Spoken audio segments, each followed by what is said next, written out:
사랑합니다. 사랑합니다. 10월도 중순이 넘어서고 있습니다. 이제 2020년도 2달 조금 더 남았습니다. 어떻게 지나왔든지 간에 세월은 정말 빠릅니다. 금세 지나가고 순식간에 지나가는 것 같습니다. 그리고 남는 건 뭐가 남을까요? 지나가고 남은 것. 남은 게 뭐가 남죠? 아쉬움만 남습니다. 후회가 참 많이 남는 그런 시간들이 우리 인생에 많이 쌓이는데, 정말 지혜로운 성도는 후회보다 뭔가 기쁨을, 기대를, 또 열매를 쌓아가는 삶이라고 생각이 되어집니다. 한번 제가 퀴즈를 낼게요. 2020년 힘들었죠? 네. 힘드셨죠? 네. 별로 안 힘드신 것 같은데. 힘들었습니다. 그럼 2021년은 2020년보다 나을 거다, 아니면 더 힘들 거다? 어떻게 생각하세요?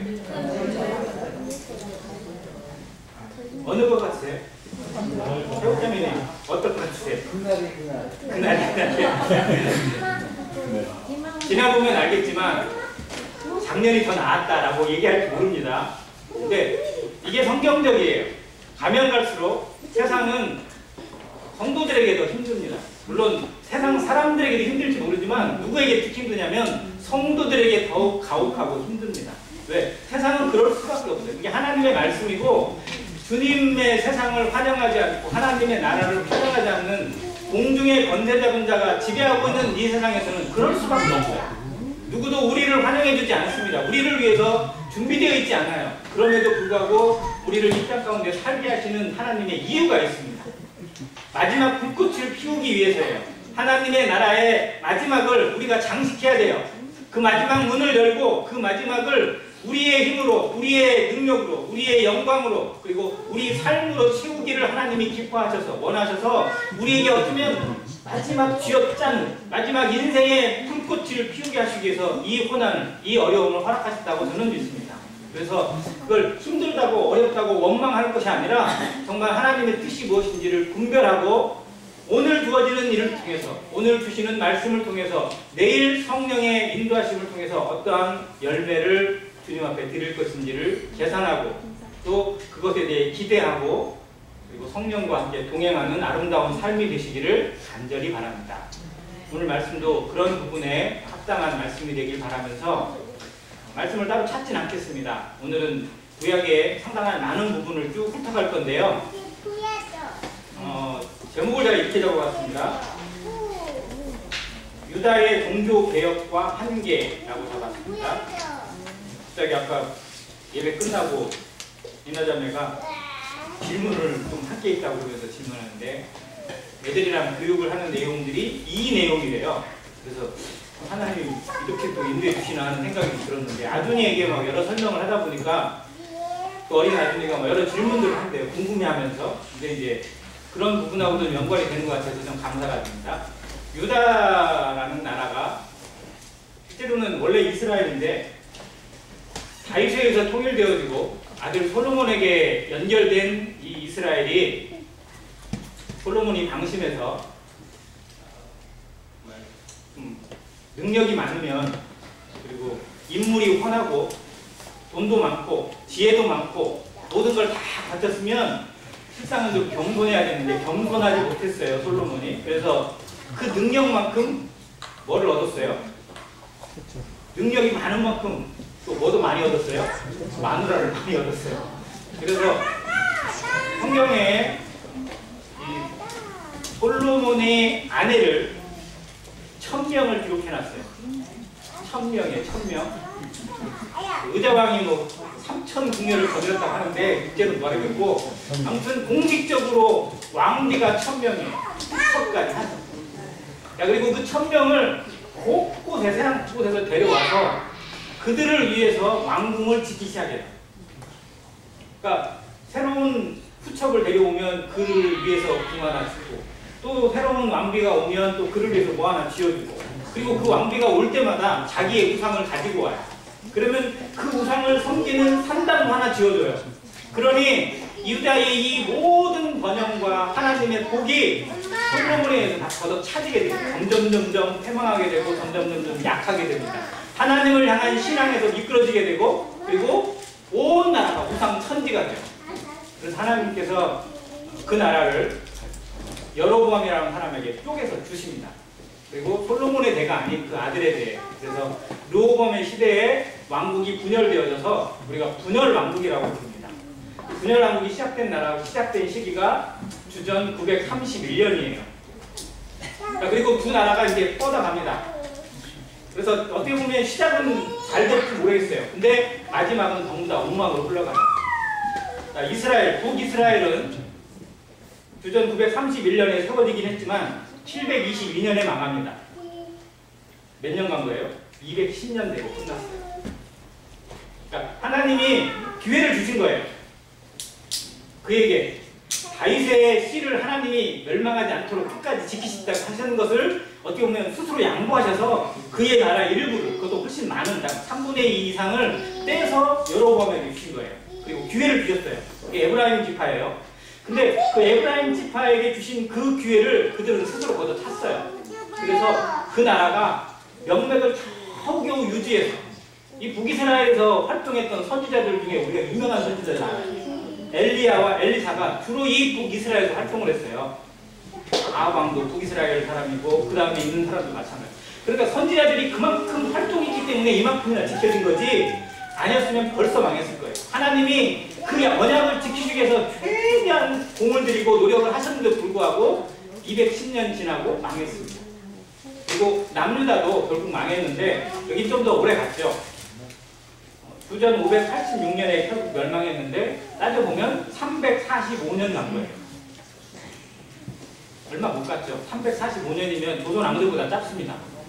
그러니까 이 345년의 기간 동안 220명의 왕이 서요.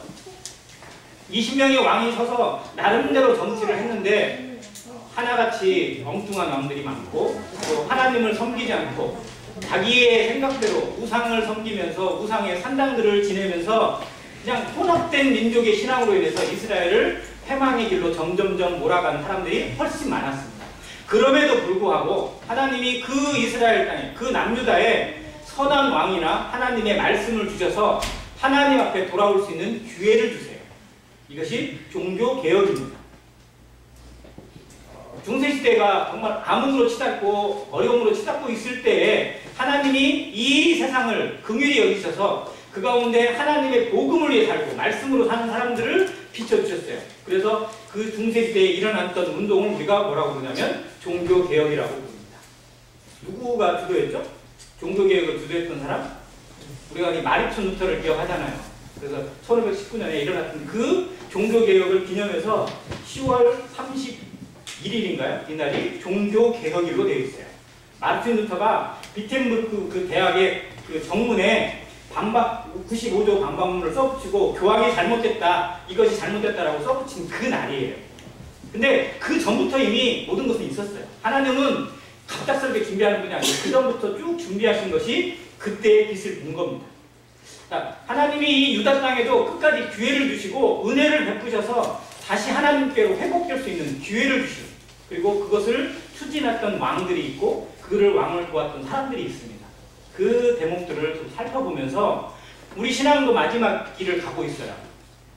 지금 우리는 잘 모르지만 우리는 주변에 있는 또 성도들의 상황을 다 알 수는 없지만 우리 상황 가운데 정말 어떻게 보면 침체의 길, 슬럼프의 길을 가고 있는 성도들도 그런 가정도 있을 수 있습니다. 그런데 하나님은 항상 기회를 주신다는 것을 잊지 말기 바랍니다. 지금 오늘 주시는 말씀도 하나님이 하나님께로 회복되고 하나님의 마음에 합한 자로 세우시는 우리 가정이 나부터 하나님 앞에 다시 회복의 길을 갈 수 있도록 주시는 그 은혜의 기회라는 사실이에요. 오늘 하루가 기회라는 사실을 잊지 않고 살아가시기를 다시 한번 당부를 드립니다. 이 유다 땅에 주신 이 은혜도 정말 하나님이 끝까지 참으시는 인내와 사랑으로 주신 거였어요. 그것들 한번 살펴보겠습니다. 첫 번째는 아사왕과 여호사밧 왕입니다. 초기예요. 르호보암의 아들이 아비암이고 아비암의 아들이 아사예요. 그러니까 세 번째 왕이에요. 남유다의 세 번째고 여호사밧은 네 번째 왕입니다. 초기예요. 근데 이미 그 앞에서 나라를 이미 망할 때만큼 망하는 거예요. 솔로몬 때부터 무너진 나라가 르호보암이나 아비암 때 가가지고 이미 온 땅에 우상 천지가 됐어요. 그래서 신앙의 영성 자체가 땅바닥에 떨어져 있었어요. 그때 하나님이 누구를 세우셨냐면 아사를 세우셨어요. 이 아사가 정말 하나님 앞에 좀 선한 마음을 가지고 자기의 중종가요? 고종가요? 다윗의 마음을 가지고 하나님 앞에 선하게 살고자, 그리고 그것을 회방하는 사람들을 정말 쫓아내고, 그리고 정말 하나님의 말씀과 율법대로 살아가고자 애를 썼던 첫 번째 왕입니다. 그리고 이 아사의 뒤를 이어서 여호사밧도 역시 아버지의 그 좋은 영향력을 받아서 나라를 위해서 정말 강건하게 하고 굳건하게 하고 또 여러 국고성들을 많이 세웠어요. 그래서 물리적인 면에서도 유다 왕국이 아주 튼튼해지는 때가 이 여호사밧 때입니다. 지지난 시간에 여호사밧이 찬양과 감사로 전쟁을 승리했던 대목을 한번 살펴보았는데, 그 시대예요. 국고성도 많이 세워지고 준비해 있는 일꾼들도 많았고, 나라 왕국뿐만 아니라 그 밑에 있는 백성들도 하나님을 경외하는 마음이 쭉 영향력을 끼쳐서 나라가 좋은 회복을 가져갔어요. 자, 그리고 계속 가면 얼마나 좋아요. 그렇게 가면. 우리도 그렇잖아요. 신앙에 회복을 주시는 때가 있습니다. 어떤 말씀을 주실 때나 아니면 어떤 기회가 되었을 때, 어떤 계기가 되었을 때 그 말씀에 우리 마음이 감동되어져서 아, 그렇구나. 왜 내가 이렇게 이 소중한 진리를 믿고 왜 멍청하게 살았을까? 그런 마음으로 회개하고 정말 그 길로만 하나님을 향해서만 걸어가겠다고 다짐하고 결심하고 또 그렇게 걸어갈 때가 있어요. 그런데 계속 가나요, 못 가나요? 작심삼일 이런 말이 괜히 나온 게 아니죠. 성도의 삶에서도 정말 계속해서 미끄러짐이 나옵니다. 유다에 보여주는 역사가 실제로 우리 삶에 그대로 펼쳐지는 것을 보게 돼요. 그러니까 이 두 왕이 선한 정치를 펼치고 하나님 앞에 회복의 마음을 가지고, 그리고 산당들을 없애고 우상의 모든 것들을 파괴하고 하나님을 섬기는 것으로만 일관되게 이렇게 섬기게 해서 회복이 되어졌어요. 그래서 이걸 왕권에 의한 개혁이라고 부릅니다. 왕권. 두 왕이 주도가 됐어요. 근데 이 사람들도 역시 사람이었어요. 자, 사람이 뭔가가 선들로 생각하면 항상 넘어질까 조심하라는 말처럼 뭔가 됐다 싶으면, 아, 이제는 됐구나 싶으면 항상 방심이 돼요. 언제 건강을 잃는지 아세요? 건강을 잃게 되는 때가 언제인지.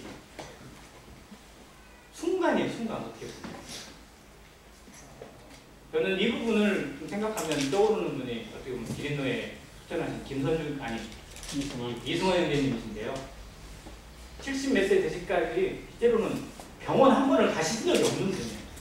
그분이 병원에 입원했다는 소식을 듣고 병문안을 가서 교제를 약간 이렇게 했는데, 병원에 혹시 형님, 제가 기억하기로는 형님 병원에 입원한 적이 한 번도 없는데 언제 입원하신 적이 있더니 교통사고가 나서 이틀이나 한번 입원하신 적이 있대요. 교통사고 때문에. 그것도 그냥 바로 그냥 더 있어야 됐는데 그냥 괜찮다고 해서 그냥 혼자 퇴원하셔서 나오시는 적이 있다고. 그렇게 해서 입원하신 분이 70 몇 세 때 몸이 아파서 입원하셨는데 안 나왔어요. 어떻게 보면 나는 괜찮다, 나는 건강하다, 나는 잘 관리했다라고 생각하는 순간에 무너질 수 있는 것이 이 인생이고 우리 육신입니다. 근데 이것이 신앙적으로도 그럴 수 있다는 거예요. 아, 됐구나 라고 싶을 때 방심이 되어지고 틈이 생기게 되고 사단이 그 자리를 파고 비집고 들어오는 것을 많이 보게 됩니다. 이 아사왕이 여호사밧이 그랬어요. 아사왕이 그렇게 잘 나가다가 말년에 가서 좀 미끄러집니다. 누구나 다 마지막이 참 어려워요. 신앙도 초기보다 마지막이 더 힘듭니다. 우리 인생이 마지막에 가면 더 겸손해지고 더 하나님을 잘 섬기고 더 온유해지고 할 것 같죠? 아니에요.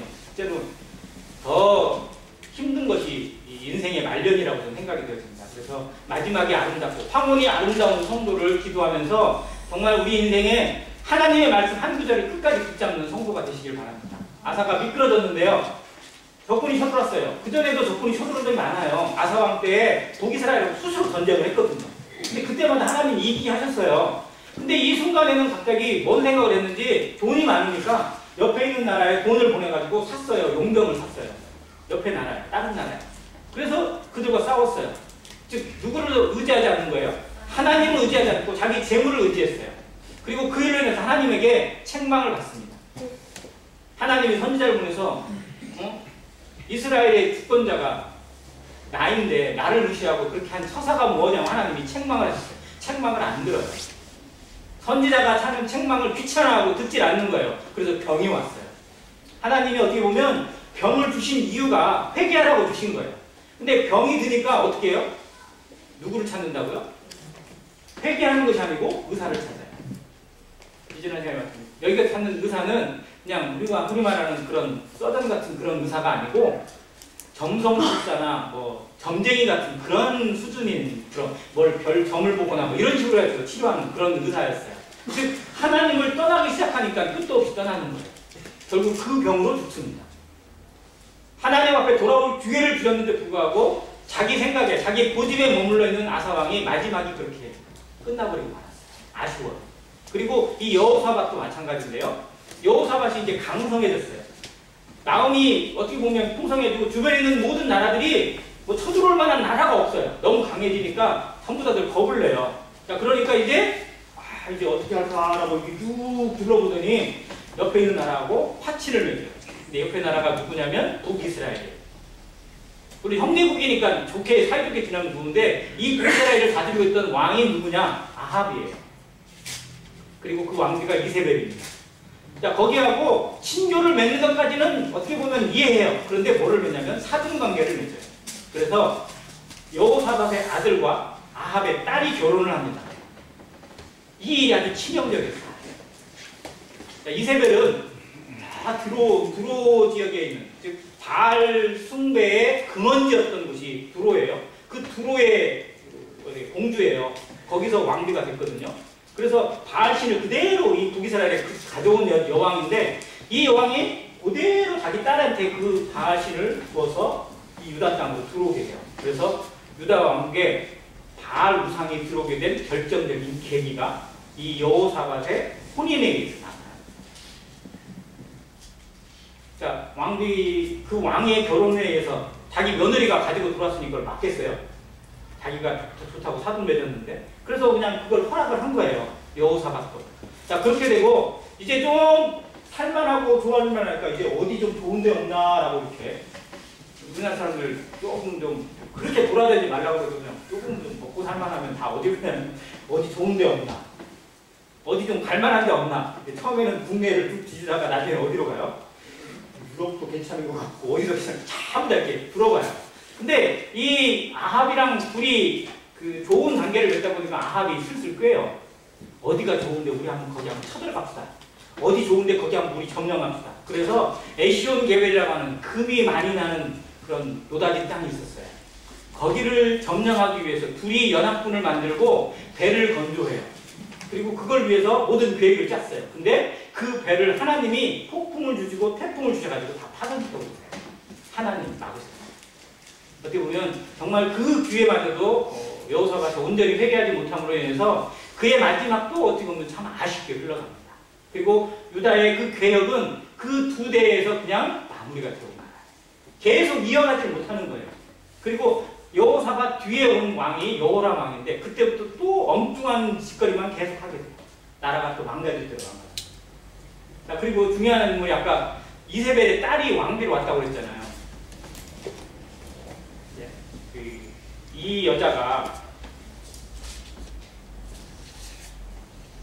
이 나라를 어떻게 보면 쥐락펴락하는 그런 대왕 대비가 됐어요. 이 나라에 들어와서. 그러니까 유다 왕국에 와서 다윗의 왕국에 와서 이세벨의 딸이 다윗의 왕국을 어떻게 보면 자기 마음대로 주물딱주물딱 거리고 있었어요. 그래서 그때 하나님이 예후라는 선지자를 보내셔서 북이스라엘을 쳐요. 그래서 왕을 죽이고 그때 같이 있었던 유다의 왕, 즉 이 여자의 아들이에요. 이 아들도 결국 죽여요. 하나님이 주시는 어떤 징계였어요. 자, 그런데 자기 아들이 죽는 것을 본 이 여왕이 자기 아들이 죽었어요. 자기 아들이 실제로 다윗의 시거든요. 다윗 왕과요 결혼해서 맺은 시잖아요. 그것을 바라보고 자기 마음에 분노가 일어나서 어떻게 하냐면 내가 다윗의 씨를 다 말려버리겠다 생각하고 자기가 낳은 아들까지 포함해서 다윗에 있는 그 모든 그 집안 사람들을 전부 다 찾아서 죽여요. 그리고 쿠데타를 일으켜서 자기가 왕이 돼요. 유일한 여왕입니다. 유다 왕국 유일한 여왕이 돼요. 이 왕국의 결국은 다윗의 모든 씨가 끊어지게 될 판이었어요. 하나님 앞에 하나님이 주신 언약, 다윗의 모든 씨가 끝까지 끝까지 이어지게 하시겠다는 그 예수 그리스도로 말미암아 온 세상에 퍼지게 하는 이 복음의 씨앗이 이 여왕에 의해서 모든 씨가 끊어지게 만한 위기가 찾아온 거예요. 유다 왕국의 가장 심각한 위기였습니다. 그때 마지막 남은 왕자 요아스라는 왕자가 남아있었어요. 그 왕자를 이 누나가 숨겨요. 누나가 숨겨가지고 어디다 숨기냐면 성전에다 숨겨요. 성전에. 애굽에. 그리고 그 성전에서 몇 년을 지내냐면 6년을 지내게 해요. 성전에서 지낸 6년이라고 흔히 얘기합니다. 성전에서 원래 설마 성전에 숨겼을까 싶어서 성전은 못쓰기. 왜? 이 여왕도 성전이 거룩한 곳이고 하나님의 영광이 있는 곳이에요. 그곳은 못 친 거죠. 근데 거기에 숨겼어요. 그리고 6세가 되었을 때 이 대제사장 여호야다라는 사람이 이 사람의 그 남편이거든요. 그 여호야다가 그 왕자를 요아스라는 왕자를 그 성전에서 나오게 하고 모든 것을 준비해가지고 이 왕위를 뒤집어 엎습니다. 여왕을 죽이고 쫓아내요. 이 요아스가 왕이죠. 자, 그리고 이 선한 제사장이 왕을 보필하면서 선한 정치를 핍니다. 무너졌던 다윗의 모든 그 하나님을 섬기는 것들을 회복하고 바알의 신전이 얼마나 많았겠어요. 싹 쓸어버립니다. 그래서 두 번째 개혁이 이 요아스 왕 때 일어나요. 근데 그걸 주도했던 사람이 누구냐면 요아스 왕이 아니라 이 대제사장 여호야다예요. 그래서 이때의 개혁을 제사장에 의한 개혁이라고 부릅니다. 아무튼 누가 됐든지 간에 하나님이 주신 기회였어요. 무너졌던 다윗의 가정을 다시 세우기고 하나님의 나라다운 나라로 설 수 있도록 기회를 주셨어요. 그런데 이 대제사장이 영원토록 살면 얼마나 좋아요. 근데 사람이잖아요. 그래서 대제사장이 병들어서 죽어요. 자, 이 대제사장이 죽고 나서 왕이 이제 좀 성장을 했어요. 6살 때까지는 정말 애기였는데 그때만 해도 대제사장이 시키는 대로 어떻게 보면 그냥 모든 것을 다 수렴청정하면서 또 대신해서 모든 정치를 폈기 때문에 쭉 이어졌거든요. 근데 자기도 이제 머리가 좀 커졌다고 청년이 돼서 대제사장이 죽고 나니까 이제 자기가 이제 하겠다는 거예요. 그런데 대제사장의 가족이 남아있고 아들이 남아있어요. 거기를 죽여버려요. 거기를 쫓아내버려요. 귀찮게 한다고. 즉 본색이 드러났어요. 그가 어떻게 보면 다윗의 씨지만 또 한쪽에서는 이세벨의 씨가 왔잖아요. 그 씨가 어떻게 보면 더 영향력을 발휘해서 이 안에서 하나님의 마음대로 살지 않고 그 육신의 정욕대로, 죄의 정욕대로 하려는 것에 무너지고 말았어요. 그래서 그동안 잡아주고 있던 여호야다가 있을 때만에는 괜찮았는데 죽고 나니까, 없어지고 나니까 그냥 순식간에 무너져 버렸어요. 그래서 엉망진창이 되고. 자, 우리에게도 뭔가 버티게 하는 힘이 있을 때가 있어요. 그게 옆에 있는 사람일 수도 있고요. 아내일 수도 있고 남편일 수도 있고 자녀일 수도 있어요. 근데 거기에 모든 것이 의지되어서는 안 된다는 거예요. 신앙은 나와 하나님과의 관계에서 서 있어야 돼요. 누군가에 의해서 어느 정도는 버틸 수 있어요. 부모가 내 역할을 어느 정도 잡아줄 수도 있어요. 그러나 그건 한계가 분명히 있습니다. 거기에 의지하거나 거기에 모든 것이 달려서는 안 돼요. 신앙은 지극히 개인적입니다. 하나님과의 나의 관계가 바로 서지 못하면 반드시 무너지게 되어 있어요. 그게 요아스를 통해서 보게 되는 대목입니다. 아무리 부모가 사랑하고 누가 아무리 나를 지켜주고다 해도요, 이 신앙을 끝까지 책임질 수 있는 부모는 없습니다. 할머니, 할아버지도 그렇게 할 수가 없어요. 그래서 우리는 내가 해줄 수 있는 역할과 함께 그가 어떻게 살아야 될 것인지, 그를 어떻게 세울 것인지 고민하고 그 일을 위해서 정말 기도하시기를 바랍니다. 자, 그렇게 되고 요아스에 의해서 두 번째 개혁이 이루어졌지만 용두사미로 끝나고 말아요. 자, 그러면 나라가 엉망으로 흘러가느냐? 아니요, 하나님은 또 기회를 주세요. 그래서 세 번째 주신 기회가 누구냐면 우리가 너무나 잘 아는 왕, 히스기야 왕. 자, 히스기야 왕이 등극을 합니다. 히스기야 왕이 서가지고 나라를 정말 잘 다스려요. 근데 히스기야가 왜 유명하냐면요, 히스기야 왕 앞에가 아하스 왕이에요. 히스기야의 아버지예요. 그리고 히스기야의 아들이 이름 생각해요. 므낫세예요. 근데 가장 악한 왕 둘이에요. 유다 왕국에서 제일 악질 둘이 아하스와 므낫세예요. 그 중간에가 히스기야예요. 참 하나님도 참 대단하시죠. 악한 왕에게서 선한 왕을 낳게 하시고 그 선한 왕에게서 지극히 악한 왕이 태어나게 하신 것도 참 하나님의 이상한 섭리인 것 같아요. 유다의 왕국에 어떻게 보면 희망이자 마지막 아쉬움으로 남는 그런 왕이 이 히스기야입니다. 자, 히스기야가 왕이 되어서 왕궁을 쭉 정리를 해요. 그리고 모든 제도를 정비하고 나라를 정비합니다. 그리고 그 일에 반대하는 것이 심지어 자기 어머니가 반대를 해요. 왜? 자기 아버지가 그런 왕이었잖아요. 그 아버지와 함께 있었던 어머니가 너 그러면 안 된다고 했을 때 그 왕비를, 왕후죠, 왕후. 자기 어머니를 쫓아내버려요. 그 정도였어요. 그러니까 모든 친족 간의 모든 것들도 끊어낼 정도로 결단력을 가지고 이 개혁을 폈던 왕이에요. 그리고 나라를 정비합니다. 근데 그 옆에 이 히스기야를 정말 열심히 도왔던 하나님의 선지자가 있어요. 누구일까요? 히스기야 시대에 같이 옆에서 일했던 선지자. 구약성경의 제일 예언서 중에 긴 예언서 이사야입니다. 이사야가 히스기야 왕 시대에 가장 많이 활동했던 선지자예요. 그리고 무슨 일이 생길 때마다 하나님의 선지자에게 히스기야가 물어요.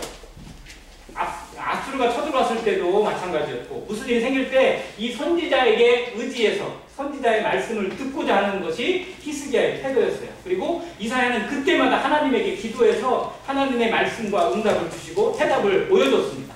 그래서 이때의 히스기야의 개혁을 선지자에 의한 개혁, 선지자가 도운 개혁이라고 이야기합니다. 정말 좋은 동역자였어요. 가장 대표적인 일이 아수르가 쳐들어왔을 때입니다. 뭔가 좀 일이 좀 풀리고 뭔가 좀 하려고 하니까 하나님이 옆에 있는 그 큰 나라 아수르가 군대를 일으켜서 나라들을 점령하기 시작해요. 그때가 북이스라엘이 망한 때예요. 북이스라엘이 조금 전에 망했어요. 그리고 이제 그 세력을 남유다가 남아있으니까 남유다에 보낸 거예요. 우리가 18만 5천의 대군을.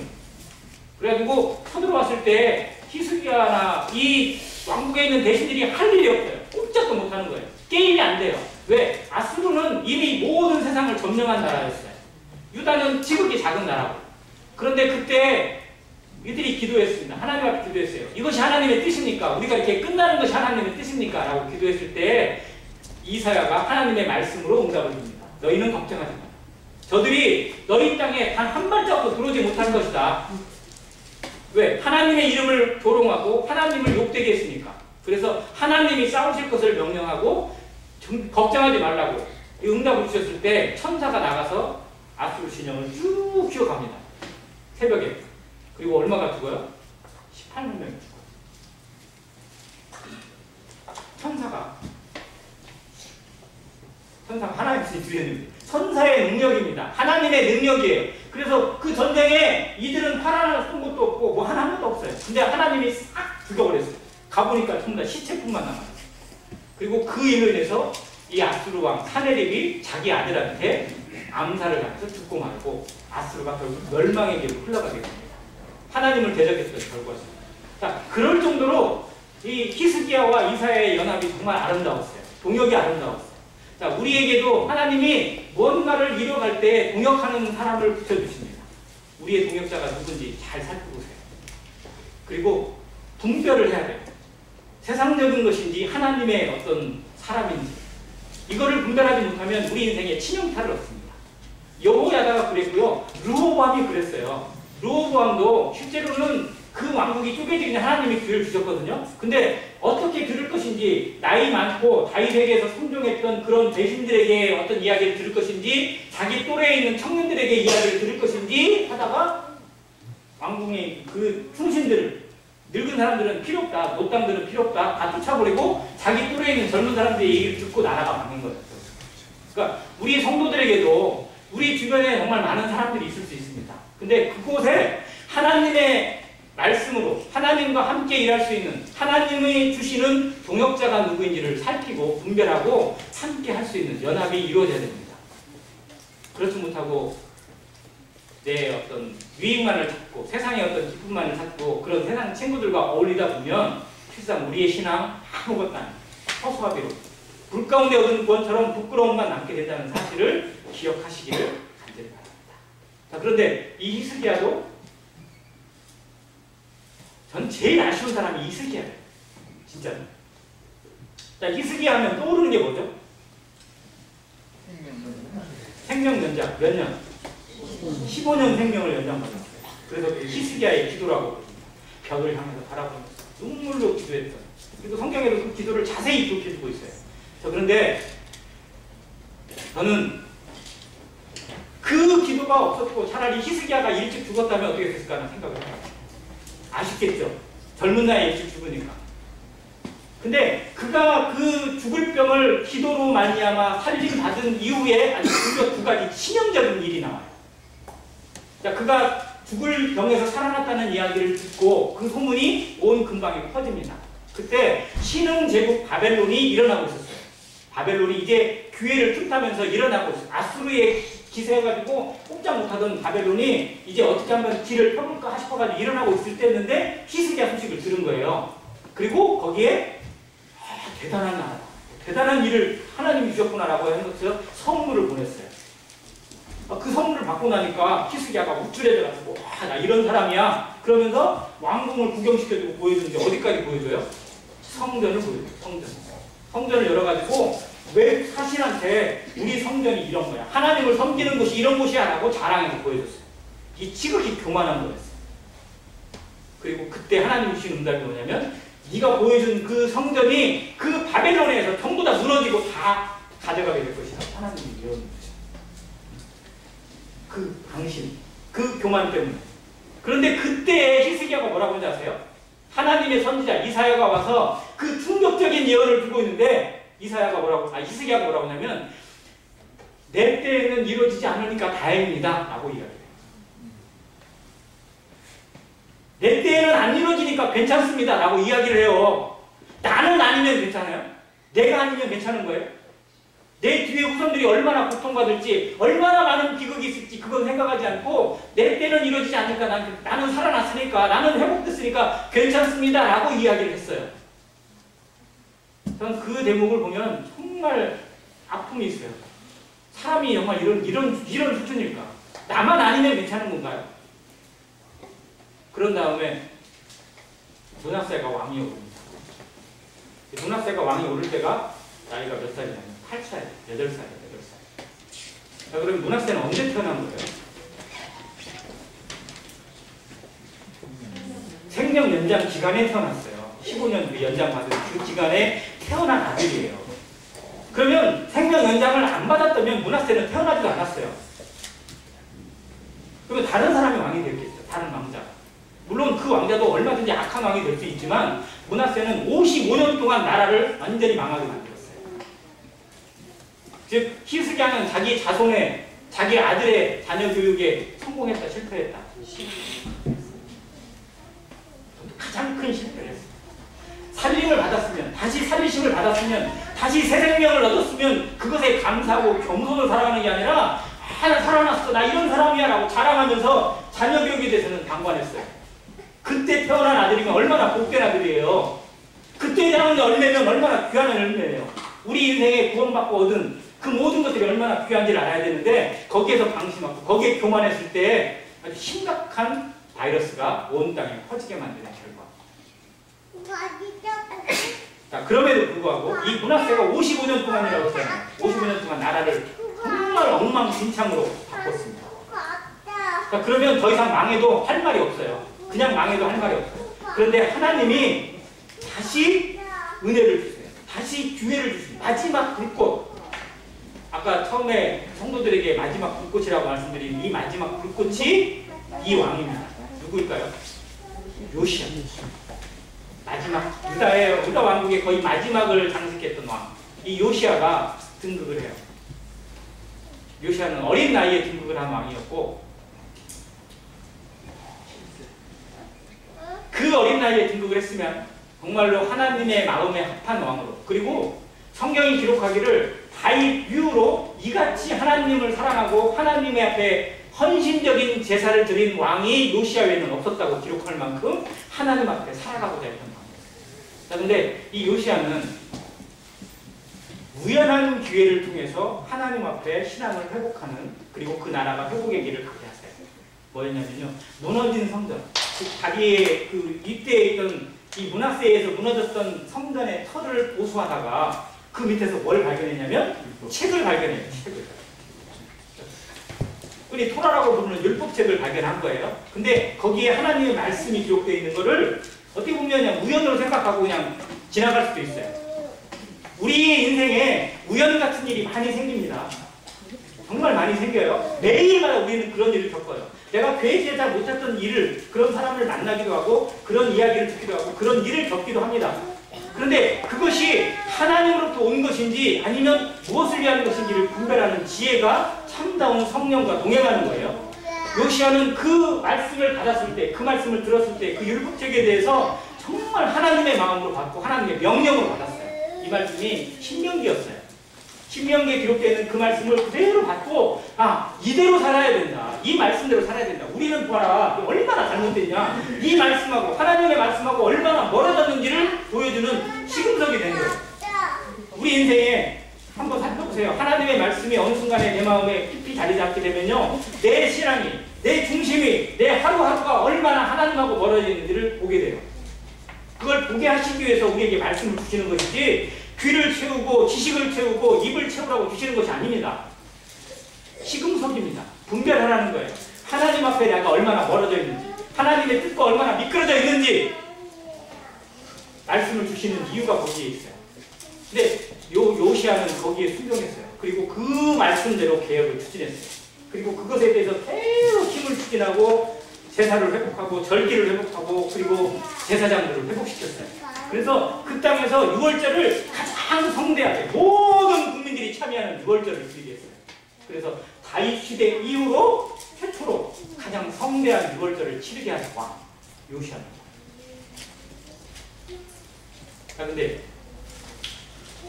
이렇게 선한 왕, 이렇게 하나님 앞에 정말 일관된 마음으로 신앙을 가지고 살아갔던 요시야도 실패한 게 있는데 그게 뭘까요? 요시야도 역시 자녀 교육에 실패했습니다. 정말 마음대로 안 되는 겁니다. 요시야라고 자기 아들들이 엉망진창으로 살아가고 가르치진 않겠죠. 근데 요시야가 죽은 다음에 왕위에 든 상황이 여호와스 왕입니다. 여호사 왕이 깝죽대고 하다가 애국 왕에게 덤벼들다가 망해요. 그리고 애국 왕이 바로 그냥 왕을 갈아쳐버려요. 너는 왕 다 자격도 없어. 그리고 그 동생을 왕으로 세워요. 그게 엘리야김이에요. 여호야김이라고 합니다. 이 여호야김도 왕이 돼요. 그리고 여호야김이 이제 애국하고 친하려고 이렇게 하다 보니까 애국 왕을 세웠으니까 그래서 바벨론에 대해서는 막 반항하고 대드는 거예요. 그러니까 바벨론의 왕 느부갓네살이 그것이 까부네 가가지고 팍 사가지고 탁 쳐버려요. 느부갓네살이 엄청나게 커졌거든요. 느부갓네살이 폐위시키고 그 아들을 왕이 세워요. 여호야긴이라고 부릅니다. 그러니까 그리고 이 여호야긴도 느부갓네살에게 그 대항하다가 결국 포로로 잡혀가요. 그리고 다시 세워진 왕이 누구냐면 요시야의 다섯 번째 아들 시드기야가 왕이 돼요. 그러니까 요시야의 아들 중에 왕이 된 사람이 3명이에요. 여호와스, 여호야김, 시드기야까지 3명이 왕이 되는데 3명이 하나같이 다 악한 왕. 그 중에 정말 하나님의 말씀을 듣고자 하고 선지자 예레미야가 눈물로 하소연하는데도 선지자를 죽이려고 해요. 심지어 이 여호야김, 엘리야김이라는 이 왕은 어느 정도였냐면요. 예레미야가 바룩이라는 자기의 수행원에게 불러가지고 하나님의 예언서를, 하나님의 말씀을 딱 기록을 해가지고 왕에게 보내요. 어떻게 보면 하나님의 명령이죠. 그랬더니 왕이 그 명령을 받아요. 받고 그걸 읽으라고 그래요. 자기 앞에서. 하나님이 뭐라고 하시는지. 그리고 읽으라고 할 때마다 한 페이지를 찢어요. 그때는 두루마리였죠.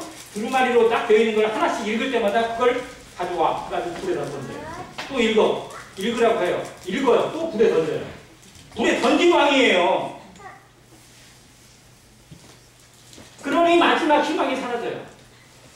하나님이 마지막까지 그 유다 왕국을 다윗의 씨를 살리기 위해서 정말 눈물로 하소연하고 예레미야 선지자가 죽음으로써 호소를 했지만 불구하고 그 왕국은 바벨론에서 최종적으로 멸망을 당합니다. 유다의 모든 성이 무너지고요. 예루살렘이 무너지고 성전이 그대로 다 헐려가지고 바벨론으로 그대로 옮겨져 가요. 그 일들을 생각하면 신앙이 무너지고 우리의 영성이 무너진 것 정말 순식간에 일어날 수 있다는 사실입니다. 근데 하나님은 끝까지 기회를 주세요. 그 왕국으로 무너지고 포로로 잡혀갔던 그 왕국에도 하나님이 마지막 불꽃을 주셔서 70년 만에 돌아오게 하시잖아요. 그래서 성전을 다시 세우게 하시고 예루살렘 성벽을 다시 회복하게 하고, 그리고 그 나라에 다윗의 뿌리 예수 그리스도를 보내셔서 하나님의 나라는 결코 무너지지 않아요. 사람은 무너지지만 하나님의 뜻은 무너지지 않음을 하나님이 증명해 주셨습니다. 그리고 그 뜻을, 그 나라를 이어가는 것이 바로 이방인 우리 교회예요. 이제 우리가 하나님의 나라, 하나님의 백성이 되고 하나님의 자녀가 되어져서 하나님의 뜻이 설 수 있도록 이끌어가고 있고 하나님의 말씀을 책임지는 자들이 되었습니다. 말씀을 전하고 드러내고 그 영향력으로 사람들에게 하나님이 살아계심을 증거해야 됩니다. 근데 우리 신앙이 정말 미끄러질 때가 많아요. 어떠한 일로든지 자녀의 일로 무너질 수도 있고요. 또 나의 개인의 죄악으로 말미암아 무너질 수도 있습니다. 육신적인 습관으로 말미암아 무너질 때도 많이 있어요. 근데 여전히 하나님은 오늘이라는 통해서, 오늘 주시는 말씀을 통해서, 기도를 통해서, 묵상의 시간을 통해서, 그리고 우리가 드리는 예배를 통해서 우리 심령이 다시 회복되기를 기대하고 계십니다. 포기하지 않고 하나님의 은사와 부르심에 후회하심이 없다는 말씀처럼 하나님은 자기를 향해서 예수 그리스도의 생명을 사신 우리 성도들을 향해서 포기하지 않으세요. 오늘도 기회를 주셨어요. 오늘 우리에게 주신 기회를 우리는 걷어차고 있는 자인지 그 은혜를 그대로 받고 있는 자인지 다시 생각해야 됩니다. 내 인생이 그냥 망가져도 상관없다면 하나님이 이대로 두지 않으세요. 그냥 데려가세요. 그런데 우리에게 생명을 주시고 하루라는 시간을 주시는 것은 하나님이 나를 향해서 얼마나 참고 계시는지, 얼마나 기다리고 계시는지, 얼마나 기대하고 계시는지를 알아야 한다는 겁니다. 오늘이라는 이 시간 결코 헛되이 보내지 않기, 세월을 아끼라 때가 악하니라는 말씀을 늘 마음에 기억하고 술 취하지 말라 이는 방탕한 것이니 오직 무엇으로 충만함을 받으라? 성령으로 충만함을 받는. 그래서 이 기회를 놓치지 않는 성도가 되시기를 간절히 바랍니다. 그리고 꼭 기도하세요. 무엇보다도 신앙의 가장 치명적인 부분, 자녀 교육이. 자녀를 세우는 일, 정말 얼마나 힘든 일인지, 얼마나 우리의 피를 마르게 하는 일인지 우리가 잘 경험하고 있고 알고 있습니다. 그래서 이 일에 대해서 정말 우리의 마음이 닳고 다를 때까지 기도하시기를 바랍니다. 그냥 방관하지 마세요. 그냥 무시하지 마시고 그 사소한 것이라도 하나님 앞에 정말 아뢰고 기도하고 나를 돌아볼 수 있는 기회로 하나님 다시 기회를 주시라고, 내 인생의 끝이, 마지막 불꽃이 이것으로 말하면 무너지지 않도록 우리의 집안에, 우리 자녀의 삶의 기초를 다시 세워달라고 기도하시기 바랍니다. 자녀 교육에 아름다운 열매를 가지는, 아름다운 열매를 맺는 성도만큼 저는 아름다운 삶은 없다고 했습니다. 이 시대가 더 힘들어요. 60년대, 70년대보다 2020년, 아니 2030년이 되면 더더욱 힘들 겁니다. 지금 자라나고 있는 아이들 10년 뒤에 어떤 모습일지, 앞으로 태어날 아이들 20년 뒤에 어떤 모습으로 과연 설지, 그때 물론 하나님의 때가 있을지 없을지는 알 수 없지만 가면 갈수록 힘들 수밖에 없습니다. 그 시대를 위해서 우리가 줄 수 있는 것, 무엇을 세우고 무엇을 그들에게 심어줄 것인지, 나는 어떠한 본을 보일 것인지 정말 마지막 불꽃이라 생각하시고 그 마지막 불꽃을 성령으로, 성령의 충만함으로 가득 태우시는 안익교회 성도가 되시기를 간절히 바랍니다. 감사합니다.